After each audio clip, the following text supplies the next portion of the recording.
আল্লাহর প্রিয় নবীজি দুজাহানের বাদশা নবী মুহাম্মদুর রাসূলুল্লাহ সাল্লাল্লাহু আলাইহি সাল্লাম বলেন, ও আমার উম্মত, তোমরা চার জিনিস থেকে পানা নেচে তোমরা সালাম ফিরেও নাও।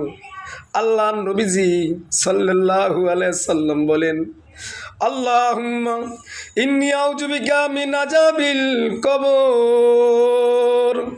আল্লাহ, তুমি কবরের আযাব থেকে আমাকে বাঁচাও। অনাউযু বিকা মিন আযাবিল জাহান্নাম। আল্লাহ, তুমি জাহান্নামের আগুন থেকে আমাকে বাঁচাও। অনাউযু বিকা ফিতনাতিল মাহিয়া ওয়াল মামাত। আল্লাহ, তুমি মানুষ এবং দুনিয়ার ফিতনা থেকে আমাকে বাঁচাও।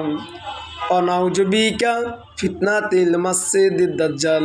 আল্লাহ, তুমি দাজ্জালের ফিতনা থেকে আমাকে বাঁচাও। এই আমল না করার আগে কোনো ব্যক্তি যেন সালাম না ফিরায়। নবীজি সাল্লাল্লাহু আলাইহি সাল্লাম বলেন, আমার উম্মত, তোমরা সালামের আগে এ আমল করে যেন তোমরা সালাম ফিরাও।